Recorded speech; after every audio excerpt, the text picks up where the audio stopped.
एनकेन प्रकारे मुस्लिम समाजाला टार्गेट करणाऱ्या नितेश राणेंनी आपला मोर्चा मुस्लिम मदरशांकडे वळवलेला आहे। मदरसे शिक्षण संस्था आहेत की अतिरेकी घडवणारे अड्डे आहेत? मदरशात राष्ट्रविरोधी कृत्य सुरू असतील तर ते मदरसे बंद करण्यात यावेत, यासाठी मी स्वतः पाठपुरावा करणार आहे, असे मत्स्य आणि बंदरे विकास मंत्री नितेश राणे यांनी आज म्हटले। मंत्री राणे पुढे म्हणाले की नंदुरबारच्या मदरशात यमनचा नागरिक सापडतो, हा केवढा मोठा धोका आहे, यात महाराष्ट्र सरकार म्हणून भूमिका घ्यावी, असे पत्र मी मुख्यमंत्री देवेंद्र फडणवीस यांना लिहिलं आहे। ऐका मदरशांबाबत राणे काय म्हणाले। अतिरेक्यांचे अड्डे अगर हे मदरशांमध्ये अगर चालत असतील तर हे मदरसे बंद करावेत, ह्यासाठी पण मी स्वतः पाठपुरावा करणार आहे, जेणेकरून भविष्यामध्ये अशा पद्धतीचे अतिरेकी मदरशांमध्ये येऊन तिथे राहता कामा नये आणि तिथे आमच्या देशामध्ये कुठल्या अतिरेकी अगर घटना यांना घडवायच्या असतील ते घडवता कामा नये, यासाठी हे सगळे मदरसे ची सखोल चौकशी व्हावी, त्याची तपासणी व्हावी, आतमध्ये कोण राहतंय, कोण शिकवतंय, कुठले त्याच्यामध्ये हत्यारे ठेवली आहेत का, या सगळ्याची चौकशी करण्यासाठी मी पत्र आदरणीय देवेंद्र फडणवीसजींना लिहिलेलं आहे। महाराष्ट्राचे मुख्यमंत्री आदरणीय देवेंद्र फडणवीस साहेब आणि आमच्या महाराष्ट्र सरकारचं मनापासून अभिनंदन करेन की एक फार महत्त्वाची आणि मोठी कारवाई त्यांनी अक्कलकुवा नंदुरबारमध्ये 10 फेब्रुवारी 2025 ला केलेली आहे। एक मदरसा आहे, जामिया इस्लामिया इशातुल उलूम इन्स्टिट्यूट अक्कलकुवा नंदुरबार। आता हे पूर्ण नाव एकाच मदरसाचं आहे, तुम्हाला वाटेल 4-5 आहेत। आता हा जो काय मदरसा आहे तो मदरशामध्ये एक फार मोठी कारवाई झाली, त्याच्यामध्ये यमनचा नागरिक सापडला, यमनचा एक शिक्षक सापडला आणि ही मदरसा बेकायदेशीर पद्धतीने सुरू आहे।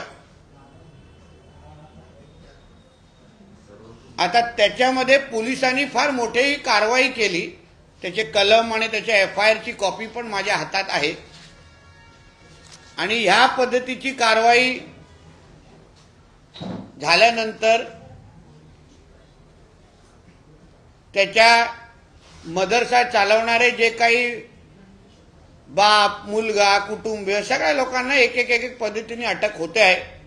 मुलगा फरार आहे, त्यालाही पकडण्याचं काम आमचे पोलीस खातं करत आहे।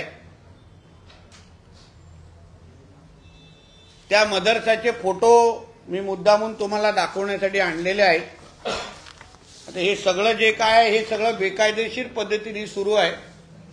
हा एक फोटो आहे, हे असे त्याचे फोटो आहेत, त्याचे तुम्हाला मी काही वेळानंतर देतो, तुम्ही बघू शकता। ही कारवाई तर ह्या मदरसावर सुरू आहे, त्या संदर्भात विविध पद्धतीने पोलिसांना एक पद्धतीने माहिती भेटते आहे, ज्याच्यामुळे राष्ट्रविरोधी काही ऍक्टिव्हिटीज ह्या मदरसामध्ये सुरू होत्या, त्या बाबतीची चौकशी सखोल चौकशी आता आमचं पोलीस खातं आणि आदरणीय देवेंद्र फडणवीस साहेब करतायत। एका बाजूला ह्या मदरशामध्ये ऍक्टिव्हिटी सगळ्या बेकायदेशीर सुरू होत्या। एक घटना अशीही माझ्या कानावर आली होती, आता सर्व धर्म समभावचे टेप रेकॉर्डर चालवणारे आमचे काही लोक आहेत, तर अगर खरंच सर्व धर्म समभाव आहे तर मग काही वर्ष अगोदर एक हिंदू शिक्षक या मदरशामध्ये जायचा प्रयत्न करतो आणि तो आतमध्ये शिरायला आला, म्हणजे आतमध्ये आला म्हणून त्याला चाकूनी भोसकलं जातं, त्याच्यावर हल्ला केला जातो।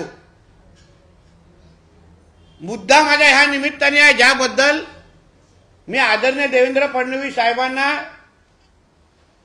आज सकाळी पत्रही लिहिलेलं आहे, त्या पत्राची कॉपी मी तुम्हालाकडे देतो। या मदरसाच्या निमित्ताने जिथे आज यमनचा नागरिक सापडलेला आहे, यमनचा एक अतिरेकी विचाराचा नागरिक सापडलेला आहे, तसंच विशालगडवर पण तुम्ही काही महिन्या अगोदर तुम्ही ऐकलं होतं की तिथेही अतिरेकी काही वेळी राहून गेलेले तिकडच्या मदरसामध्ये.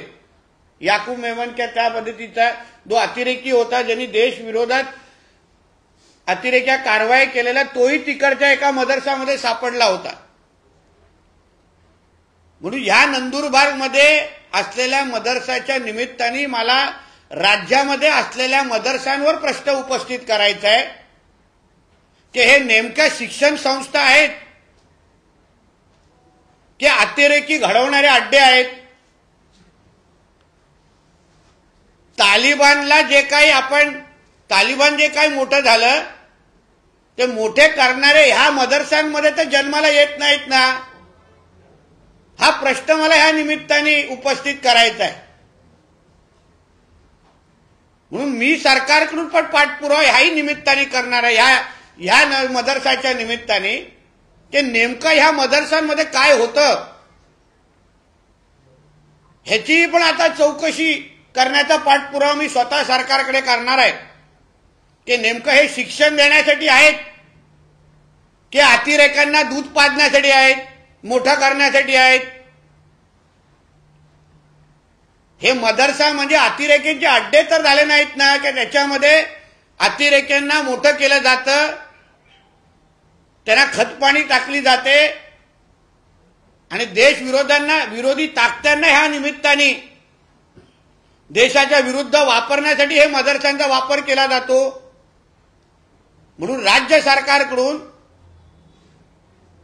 राज्यामध्ये असलेल्या सगळ्याच मदरसांची सखोल चौकशी व्हावी, सर्च ऑपरेशन आतमध्ये करण्यात यावं. प्रत्येक मदरसामध्ये आतमध्ये काय चाललंय, मुलांच्या शिक्षणाच्या नावाने सुरू केलेले हे मदरसे, ह्याच्यामध्ये अगर अतिरेक्यांना पोचण्याचं काम होत असेल तर असे मदरसे आम्हाला हवेत कशाला. ज्याच्या विरोधात यमनचा नागरिक तिथे सापडणं म्हणजे हे केवढा मोठा धोका आहे. म्हणून या सगळ्या बाबतीमध्ये महाराष्ट्र सरकार म्हणून आपण भूमिका घ्यावी असं पत्र मी आदरणीय देवेंद्र फडणवीस साहेबांना लिहिलेलं आहे.